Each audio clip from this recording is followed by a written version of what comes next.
Hello, everyone. Welcome back to another episode of the Cantina Hangouts. I'm your host, Diego Crespo. With me today is my co-host, Gina Versa.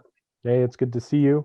It's been a really rough week for many reasons. Yeah, it's Living in the US of A. Yeah, it's not the worst thing ever. It looks like we might have somewhat of a win. Yeah. That's it. After this year, that feels weird in a good way. Yeah, it's been a weird week. I'll rephrase that then. Yeah, no. I think your phrasing was correct. And with us to talk about this weirdness is our friend and guest host, Andrew Salazar. Hello, people. Well, it's a W, but it's not the W that we expected, but a W nonetheless. And I'll take a W. Well, it's a lowercase W. Yeah. It's a lowercase W. You know, we But can even- capitalize it in the long run, but right now we can accept this and we can celebrate a little bit. Yeah. Just a little bit. Yeah. I think I speak for all of us here when we say fuck Donald Trump. So that's just right off the bat. This is a Star Wars show. We talk about the Mandalorian, but Star Wars is inherently political, so it's okay to say fuck Donald Trump and fuck the GOP. Absolutely. Suck it. What does not get fucked this week is, surprisingly, I think, the Mandalorian. But Andrew, you've been on for Avengers and Endgame to talk about it with us, which we've all had disagreements on. And you were here to talk about Clone Wars, which we did not have disagreements on. That was a great final season of television. Yes, but you weren't here to talk about the Mandalorian show. So what did you think about the first season of the Mandalorian? Where are you coming into this? And then what did you think about today's episode? I think for what it is, the show, because I remember Mando, the first episode premiered, what was it, before Tyros, I believe? Oh, absolutely. It was before Tyros. It was November, probably this week of November. Yeah, so I was feeling kind of like I was feeling a little bit Star Wars fatigue before The Mandalorian came out, because I wasn't a really big fan of Solo. There's a lot of things I like about some of these movies, and then there's every now and then there'll be a movie that I really, really like, and that kind of keeps me hooked on. But when Mando came out, I think just the sheer level of scale in terms of television, I think when I first saw it, it was like the first episode, even though a lot of people didn't like it, for me watching it, it was like the best way I could say it was like a line of Coke, maybe. Like the first time you hit it and you're like, oh my God, like this is a TV show. Are you kidding me? This looks like a movie. And I was on board, but as the series went on, I think, and as time has gone on, ultimately, I'm just like okay with it. Like I like it. It's something I can watch, but I think there's a lot of room for improvement, obviously. But also at the same time, I think it's given us some of the more better, maybe. It's not as like, I'm not gonna say it's like on the level of like maybe like, I know this is controversial, maybe like The Last Jedi or something like that, but it's good. It's good enough for me to be like, you know what, like this wasn't a total disaster. I'll come back for another season.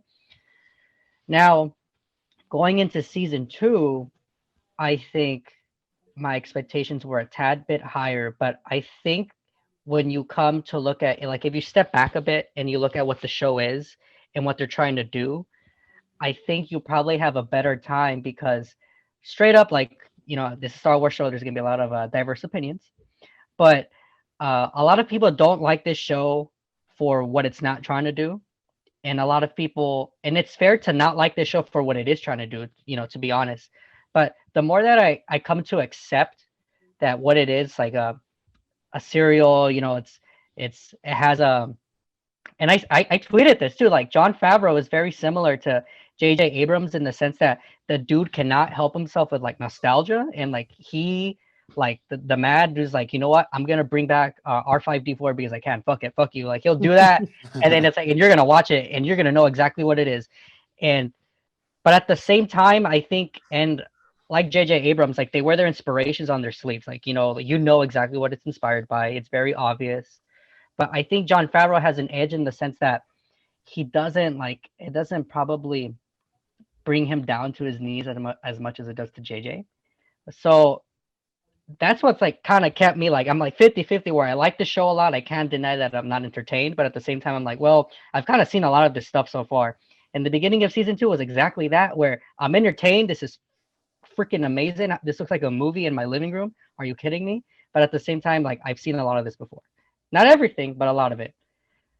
And surprisingly enough, I think that's why I like this episode maybe a little bit more, is because it has all of those things. It looks like a movie. It's gorgeous. Uh, the writing, for the most part, it was like it's pretty witty, but also at the same time, it's new stuff that I actually have never seen before in Star Wars, and it gives me a reason to come back next week. Unlike maybe some of the other episodes from last season where you're like, well, do I have to come back next week? Not really. Maybe I'll come back in 2 weeks or maybe 3. But I don't think that's what this episode did. Yeah, Gene and I had conversations about that in between the episode releases. We're like, do we need to record like right away? Right. Do we need to talk about this? And At we midnight. powered through and yada Yeah. yada. I agree with Andrew. I think this is a rock solid episode. It might be like I might prefer it to the first episode of the season 2. We'll get more into it. Gene, what did you think about this episode? Oh, and by the way, the episode's called The Passenger, but you know that if you saw the title, Right. and all that shit. It should be up in the link description. But yeah, I was enjoying myself a lot in this episode, and it feels like this episode feels like a response to all the criticisms, I guess, of the first season, where people would throw out that the Mandalorian and the child would like never talk; they would just sit in silence, or they don't like have like a rapport, and it's just them like looking awkward, and there isn't really like it's like these two silent characters. One's a baby, and then one's like a silent loner, and it's like there's no dichotomy in between that. Mhm. But yeah, I mean, in this one they're talking. They have like stuff to. I mean, I guess like conflict. I'll bring it up that like he's trying to stop him from eating fucking eggs with embryos. Yeah, Baby Yoda literally eats other babies, and we're pro-choice in this podcast. But I think Andrew brought it up before the show that like Baby Yoda was making the choice for someone else, and I think that's called a crime. Yeah. So Baby Yoda is a sick motherfucker. Well, he committed genocide. I mean, that's yeah. That's a dying race. I mean, was it should we let like little kids have Baby Yoda dolls after this? Yeah, it's like when they made the Twin Peaks Funko Pop of the murderer rapist from Twin Peaks. They're like corpse, right? It was their corpse, right? And Laura Palmer's corpse, which is like weird. Like, come on, if you have that on your desk, I think I did. Psychopath. Actually, you guys don't have those on your office desk? Are you kidding me? So actually, this place I was working last year, I shared a desk with someone, and they had that exact same Funko Pop on their desk, right front and center. I love corpses. They keep me concentrated. Are you kidding me? Yeah. Oh, that's so weird. This took so many dark turns so fast. People do that. And so does Baby Yoda. Baby Yoda would agree. Baby Yoda is the darkest character in Star Wars. I want a Funko Pop of Baby Yoda like popping an egg in his mouth. Yeah, you know what? Like there's pictures of it on the internet, and I mean I'll make fun of Funko Pops a lot, but I have like pops. Yeah, look at your background right there. We can see. I know, like you can see it in my bag. Don't make fun of me, but like I have I have the good ones. I'm not just like Star Wars. I'm rocking the other stuff, but they are making one that's basically Baby Yoda with the eggs. You can look at yeah, I could see that happening, and that's super gross. But you're gonna buy 10, you shill. Yeah, of course. I have to consume media. I have to consume product. I have to buy product. I have to consume product. Why else am I here? You know what? Credit to Gene, because I had to edit he had to edit the episode for me last week, and I wasn't able to. And he came up I told him I'd come up with the description, but Gene powered through early at like 3:00 in the morning, and then went to film set. The following morning. So thank you, Gene. God bless you. Okay. But your description in the videos consume you love Baby consume Yoda, media. Are you joking? Yeah. So that made me laugh so hard. Like 2 a.m. Think of the best jokes, but that came at my house. We have like a quote board. We put like a quote, and I put like a quote from Baby Yoda, which was consume. That's what he told me. And he consumed children this week. Yeah, he did. It's foreshadowed. You foreshadowed. Yeah, sure. Just a couple quick notes for myself on this episode, which I am a big fan of. I think this is a good episode. Yes. and the show Certified might good. actually be getting good now. Like Whoa. genuinely, I think It has. we'll it has see. bold five, claim. We'll see. We'll 5 see. out of We'll 5 see. Diegos. We do the 7 Diego scale 7 here. Diegos, I'll get okay. more into that. I didn't bring it up on the premiere, but the MCU style intro is still fucking Yeah, lame. Stop doing like that. intro. I don't know why, It's because gonna stay forever. I was gonna say, so Andrew, they don't have that in the Clone Wars last season. I think they're only doing it for the live action stuff. I don't know why. Okay. It's like if you're gonna have it, just have it for everything. Yeah. Like if you're gonna have it. But I don't know. It's really odd. It's an It odd sucks because it like drawing choice. everyone's criticism about Star Wars, like I think across the board generally is that like, you know, even Mandalorian at its height is like it's still a show basically about a Boba Fett style character because we recognize that and we recognize the baby Yoda as Yoda, you know, like it's called Baby Yoda. Like it's iconography recognized with the new story mostly. Like you could feel the similarity sometimes, Right. but like, and people want to see Star Wars branch out from just the recognizable iconography. So it's like the most insulting thing ever when I'm like, I'm going to watch this new original Star Wars program. Oh, look, it opens up with familiar iconography of robotic faces. Like that's kind of a slap in the face. Yeah. And it's like, well, Star Wars I is love gonna last brands. forever. Yeah. It's gonna last forever, but it's always gonna be about these 8 robotic faces no matter what. I know. That's a bad sign to me. And the sooner they get rid of it, the better off I'll start believing in them again. I need to shout out Peyton Reed, the director of this episode, Ant-Man boy. And there's an Ant-Man in the cantina in this episode, which is that's right. very nice. Oh, little Ant-Man bobblehead right there. Speaking of consuming products and media, I have my Ant-Man pop here because Mr. Reed, as you guys said, director of the Ant-Man movies, I think those movies are not perfect, but I think a lot of people need to give that man more credit than maybe just not a lot, maybe just a bit more credit than he deserves because he salvaged a film that was going to be like without a director, the first film, and then he actually made a sequel that like wasn't total like trash. You know what I mean? So, and there's a lot of his style and the stuff that he's really good at that is in this episode, like lots of humor, but like not like really like corny, like one-lining humor or like clips or something like that, but it's like genuine. It's really dark, but it's funny. And there's something about him and like balancing that kind of style with like still grounding it with like family friendliness that is kind of unique because the Ant-Man films are really like they're really humble, in my opinion. They're really like wholesome. It's about family. Like even though sometimes they may lack a bit where some of the other Marvel movies don't, you're still like, well, my heart's in this because I'm really invested in all of these relationships. And I think that's one of the main reasons why those films are successful and why this episode turned out maybe I was more into it than like maybe last week's. Yeah, I was gonna say I think Peyton Reed only really gets like crap or people like kind of try to dunk on him is just because he replaced Edgar Wright and that kind of that thing. I guess that sting, no pun intended, kind of like followed him. I guess in this kind of nerd culture, just the fact that he wasn't Edgar Wright. But yeah, looking at his movies, I think he's generally like they're either fine or like pretty good. I mean. I think like Bring It On is actually pretty good. Bring It On, That's it should be a stone cold classic by now. Yeah, I think for our generation at least it is. Yeah, I don't think he's done a terrible movie. That being said, I would not want him to do Fantastic Four. Just a bag on Andrew. Happen. It's not a thing. It was just a Twitter rumor. It's not real. Okay. I mean, for background context, because this is the Star Wars podcast, so I'll get into that. But like, Peyton Reed, way back in the day, said he wanted to do a 60s era Fantastic Four movie. Didn't happen. We got the ones we got for worse and worse. And then he ended up doing Ant-Man, and there's kind of a fluffy, fun vibe that he probably would have wanted to do there. That's how that rumor got started. On the Ant-Man movies, I tried to rewatch Ant-Man and the Wasp. Ended up rewatching the first Ant-Man. I like that one quite a bit. That's a good movie.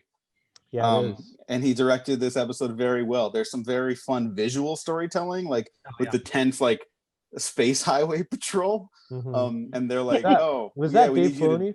No, it was Dave Filoni again. Yeah. Okay, I wasn't sure.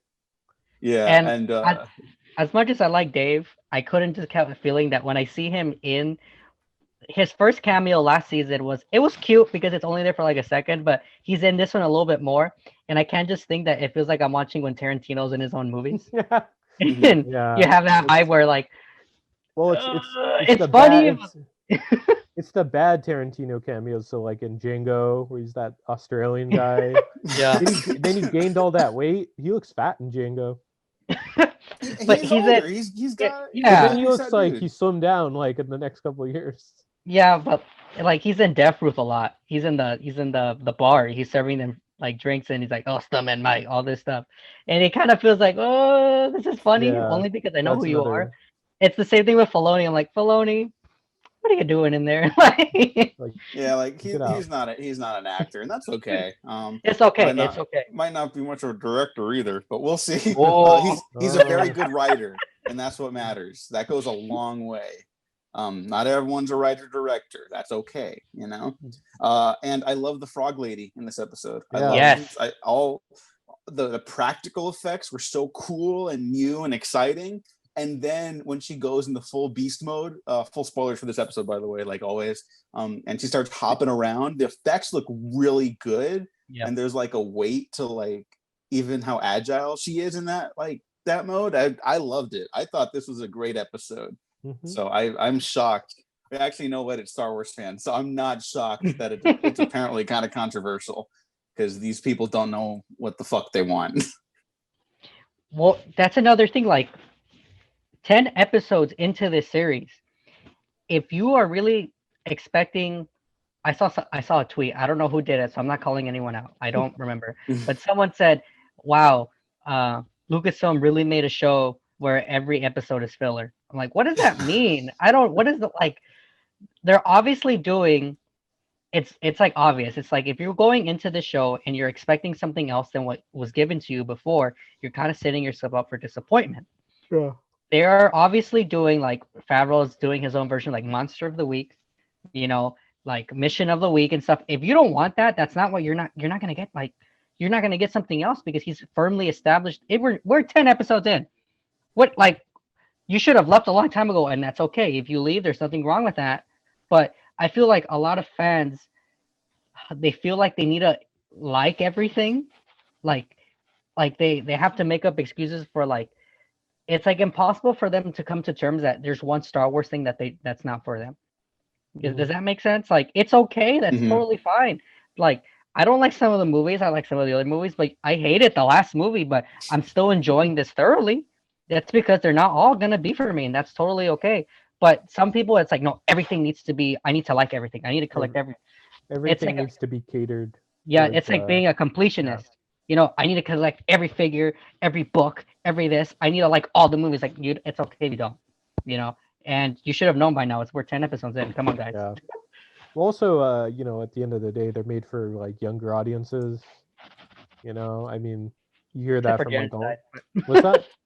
But there was genocide. I don't know if you can say that. Yeah. But yeah, you know what I mean? It's like all these like old like 40-year-olds or 30-year-olds with all these like you know, demanding Star Wars takes. They're like, you know these are like Universal movies and primarily made for kids. Yeah. Yeah. And speaking of like debatable for kids, spiders are just gross in real life. Oh yeah, you Like need that's spiders. just something. But we need spiders because of like the balance in the ecosystem. They eat things that might be overpopulated when they're yada yada yada. Totally get it. Yeah. But in science fantasy, Star Wars can just be gross and they need to be destroyed. Much like the Krykna. Well, yeah, looked up I the mean name. that's how Whoa. Chris Pratt defends all his hunting. So you know he hunts all these animals. You know, but That took a turn. not to poke at that bear, but That's the whole other bear. look, some celebrities and people in positions of entertainment that we like are more conservative, and it's up to debate about what they may or may not be into. But I found out he goes to a certain church, and it's like, oh no, yeah, that kind of settles it. Anyways, he was nice to all the other Marvel stars. and Stop. you know what? Just nice to them. You know what? He might be the most nice, polite guy ever. his beliefs might be contrary to that. That's totally a possible thing. Yeah, retweets like Dan Crenshaw or something. Retweets pirates. Fuck Dan Crenshaw. Yeah, fuck that pirate. Well, but he needs to go back to his pirate ship. You know, he has the thing that he has under that eye is like a Captain America, like the fake eyeglass, the fake glass eye that he has or whatever. Yeah. It's like a Captain America shield. Just saying. And then there's that photo. I don't know why we're getting into this, but there's that photo of Chris Evans meeting him. They're laughing. They're like hanging out. They're like, bro. Yeah, and he flips the eye patch, and it's the Captain America shield, and Chris gets like a chuckle. It's like, guys, celebrities are not your friends. Just saying that, okay? And then he went to go like vote on like some like terrible like Senate decision. Yeah. Right after no, that fuck photo. Dan Crenshaw. Yeah, fuck that guy. I think we said that last season on this, but fuck him. But anyways, the Krykna, I guess, Gene, I'm sure Gene, you know about them too, right? From the old Lucasfilm archives, the original like designs from the original trilogy. They never could fit them into like Empire Strikes Back. I guess they're supposed to be on the Swamp Planet. Yeah. I never knew their name. I looked it up specifically for this episode. I didn't know their specific name, but yeah. Yeah, the Krykna. I just like that. Like, it's so gross and disgusting. It's a nice sounding name, yeah. Speaking of consumerism, they sell them. They actually sell little toys of them at Disneyland. If you go into like Galaxy's Edge, they sell like little ones. That would be nice if I could go to Galaxy's Edge. That's a whole other. Gotta open back up the parks. No, open no. Someone's gonna take you seriously. No, I'm not serious. I'm like, okay, I'm mocking these people. This is an anti-Governor Newsom podcast. If they get if they get the threat level down to like orange or something, then you know. No, I know. I'm serious. Like if they, I know, yeah, that's what it is. If there's less of a thing of affection, then you could open up parts of the park. And then you could go buy a Krykna toy. Give you buy a Krykna toy. So wear a mask. Yeah. Yeah, wear a mask and demand your politicians to keep shit closed because we ain't ready yet. Wear a Mandalorian mask. Wear fucking anything. There you go. If you're gonna consume, wear a Mandalorian mask while you do it. Yeah. I wanted to shout out that this episode had got a lot of notoriety on Twitter from what I saw for being like, oh, it's like Aliens because like the little bugs and the queen. My mind went to Pitch Black, the Vin Diesel vehicle from 2000. Yeah. But instead of Pitch Black, it would be called like Stark White or something because of all the snow and the spiders. And it's still the best Riddick movie. But I like the other two a lot. Okay. Because I'm into Vin Diesel just being a huge fucking nerd. I used to do a Vin Diesel retrospective. That's what I used to do. Yeah. Watch the last to be fair, everyone. Like no, but since before in season 1, we knew who was directing which episode prior to the episode release.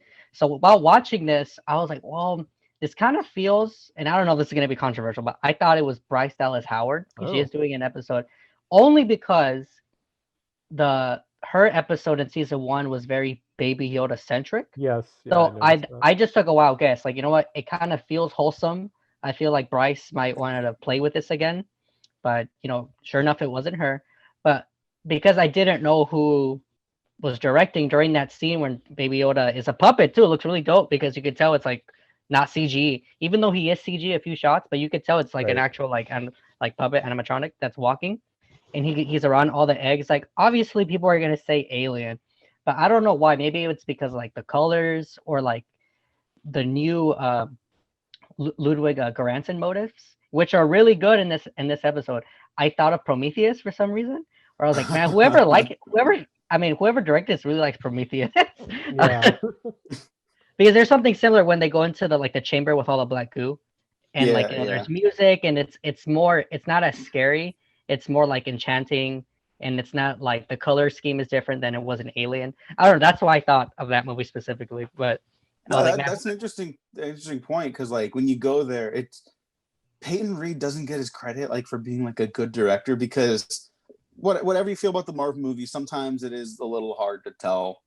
Was that like who made that one? Yeah. You know, and like whatever. There's plenty of them where that is not the case. But you know, if he told me he didn't direct Ant-Man and the Wasp, I'd be like, oh, I believe that. Yeah. But in this one, it's like he's so good because it's like, again, the visual storytelling aspect of it. Like when they go into the cave, it's not like, I only knew it was going to turn threatening because I saw on Twitter like, oh, it's like aliens. So I was like, oh, this is the thing.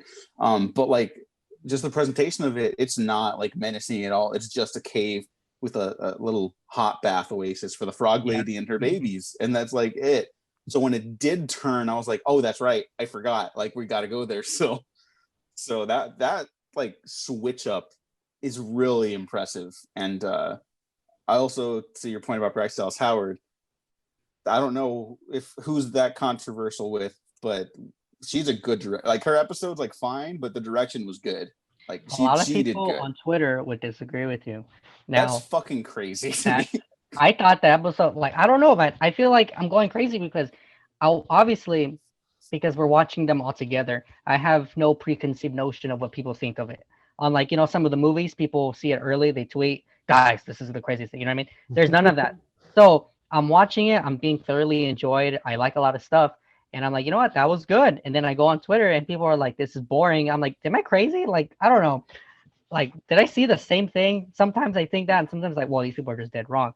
The same thing happened with that episode 4 in season 1, the Bryce Dallas Howard episode, where I was like, well, you know what? Like that was pretty solid.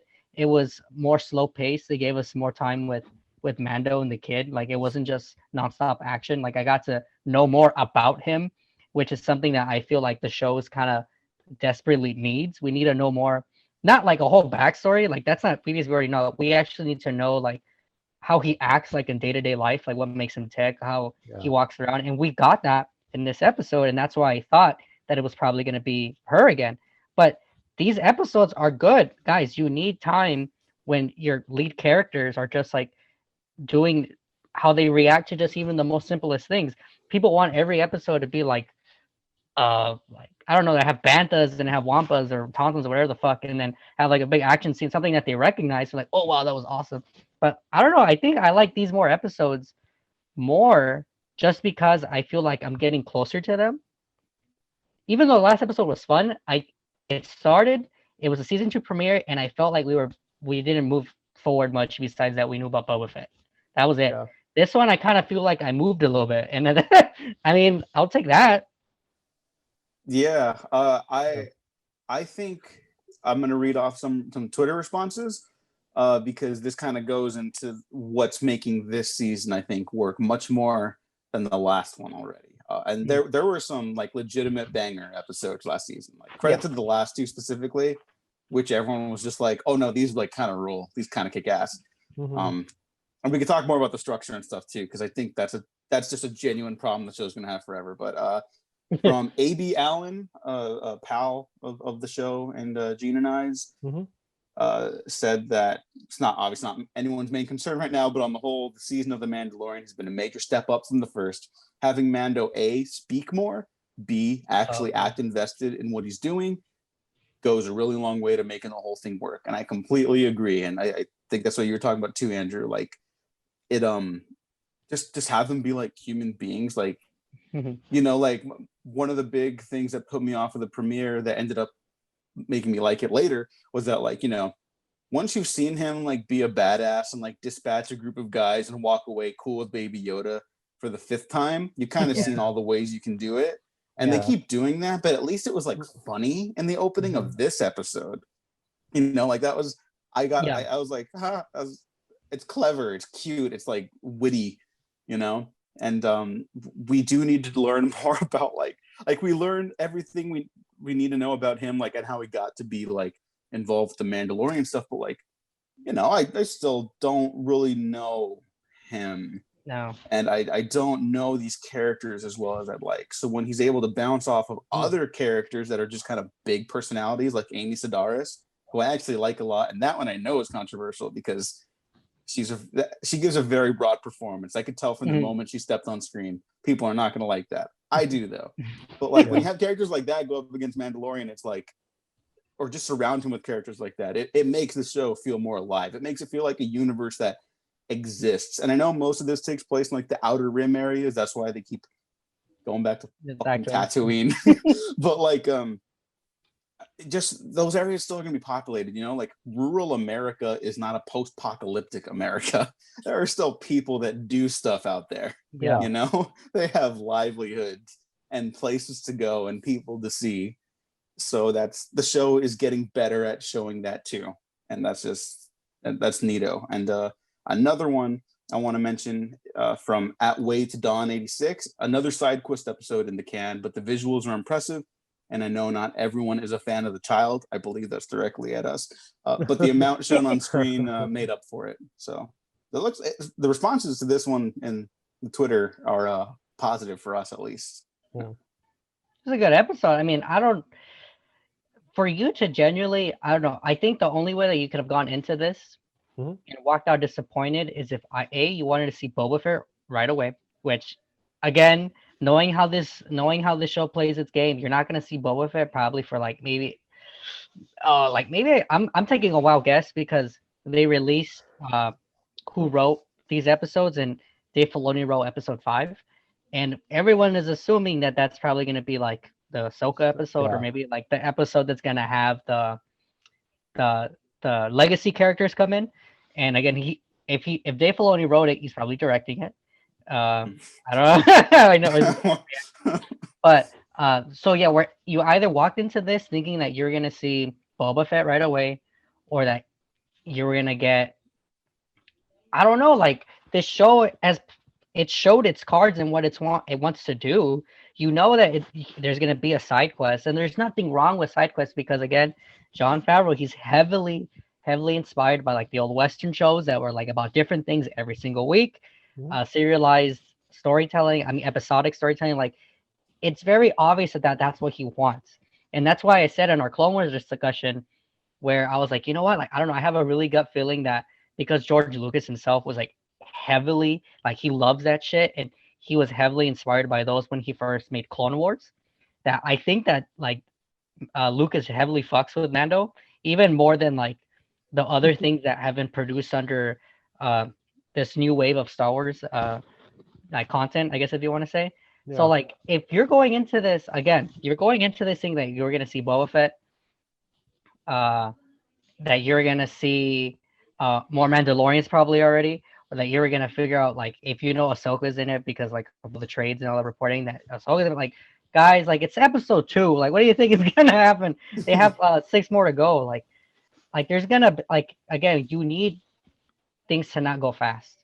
And I think because the first one was so like high octane energy, they fought like literally a fucking dragon, that going down scale was not what people expected. But I mean, it's what the show needs. Like, to be honest, like you can't go higher than that, at least not this early, because then you're gonna peak and the rest can be shit.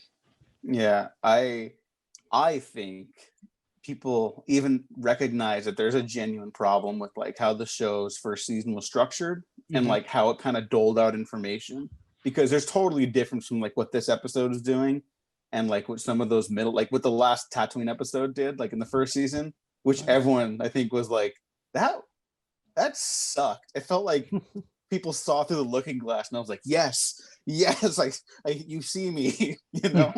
But like I think people maybe don't want to say it even, but like there's a problem with just how it was like progressing as the story, because there, you know, we spent 8 episodes there and I couldn't tell you why I was watching this story. Like, okay, he's protecting Baby Yoda, but like I don't know these people still. I don't know what the end goal is here. What is the narrative?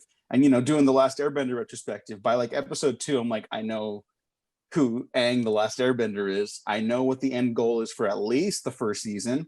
And I know like who these other people are on this journey with him. And I know what this story is going to entail now. I know what the primary conflict is. And like by episode 8, I was like, I think I know now. Yeah. And like, you know, I still don't really know. Right. But the moment to moment stuff is much stronger. Yeah, I think it's more defined. Like he just needs to get the child back home, you know, back to its people. Well, Yeah, and it's like the one thing, and it's like, wow, this just like it doesn't feel like the rough outline of a show anymore. It feels like a show now, like a produced television program. and yeah, another thing that I've been thinking about, and because all of these radical reactions that for the first like major live action Star Wars show, like they've got me thinking. I'm like, well, maybe for it being on such a scale, and again, I can't tell you, like every time I watch this, like it literally feels like I'm in a movie theater because it looks just as good, if not even better than some of the other stuff we've gotten. Like holy shit. But besides going away from that, maybe for this being on such, and I started thinking like, is there another show right now that has episodic storytelling, or of the last, you could say roughly maybe 5-10 years, whatever, right? That has episodic storytelling, like Monster of the Week, whatever you want to call it, side mission of the week, whatever. That is on this much of like a scale in terms of budget. I couldn't think of anything unless you guys can, but maybe that's why people see it. They want to put it to the same standards as a movie. That's why it disappoints them that it's just like trying to be something that kind of, again, something kind of small. That's they're not they're not kind of like getting what they want. Maybe again, going back to this episode, that's why a lot of people don't really like the Ant-Man movies.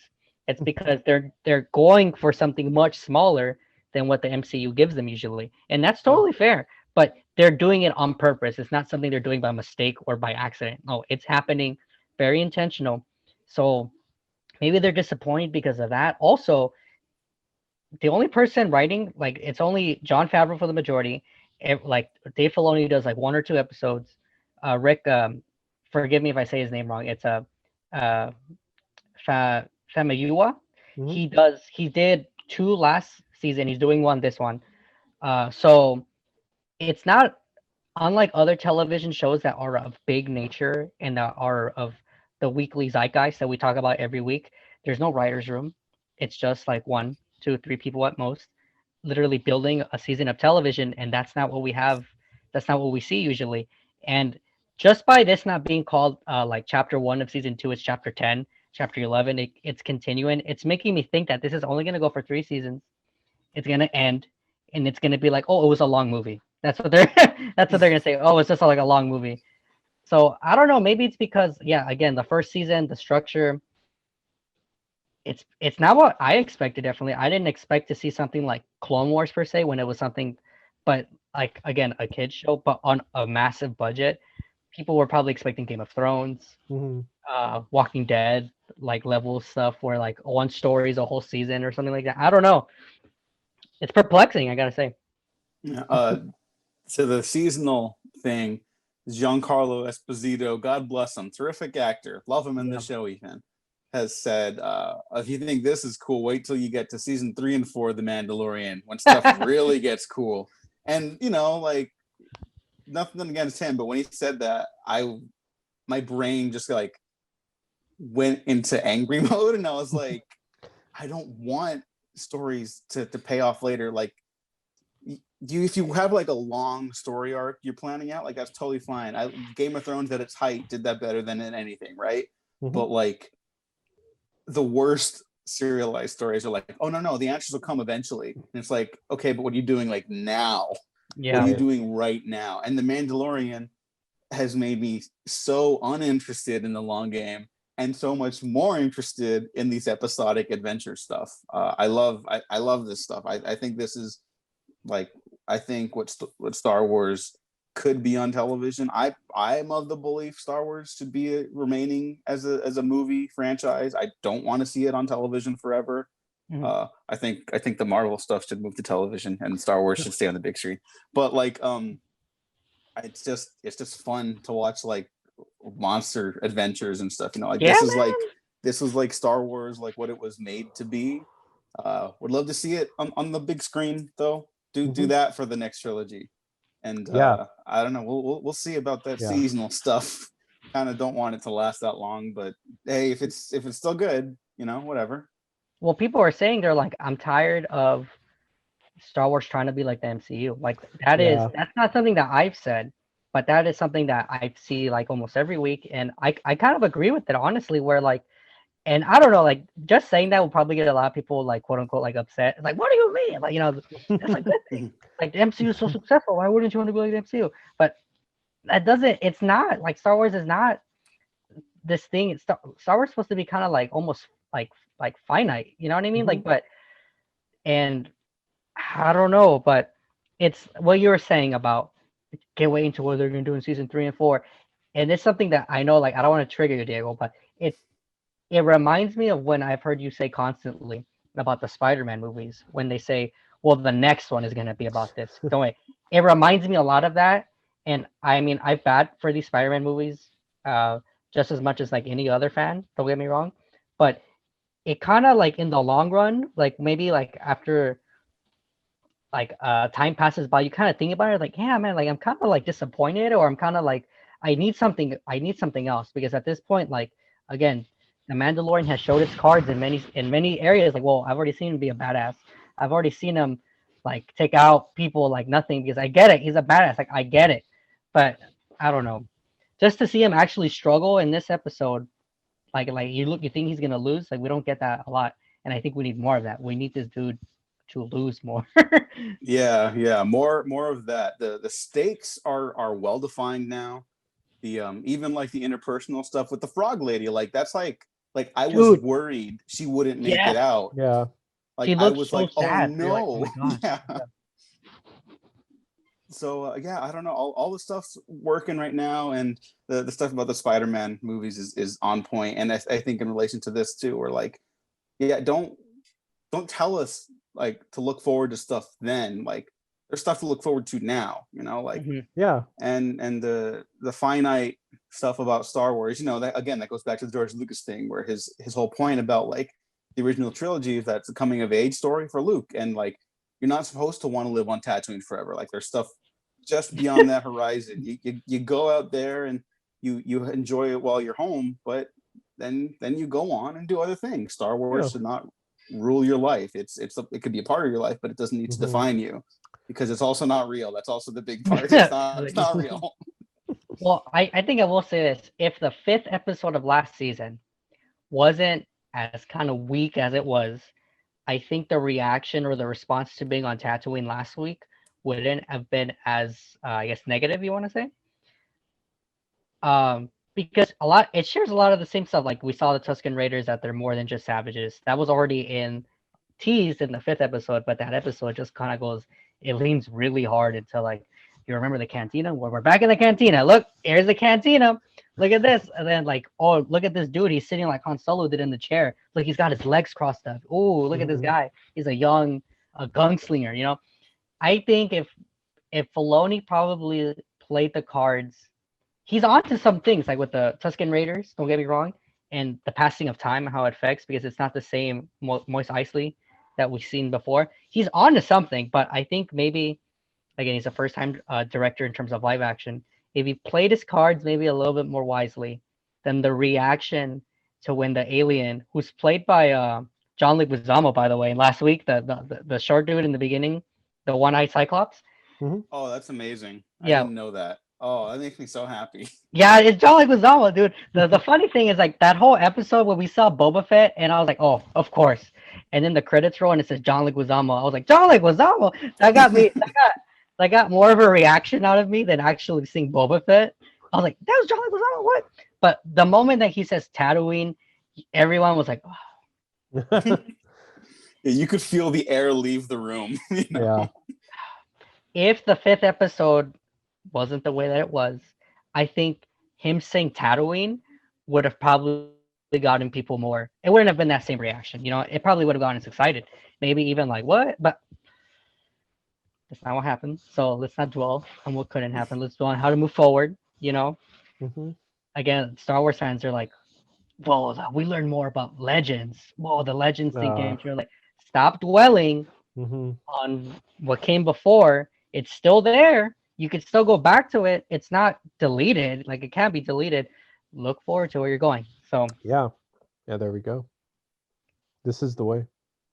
This is the way. I think that's a good place to leave it off on. Andrew, any final thoughts and plugs? Where can people find you and the stuff you do online?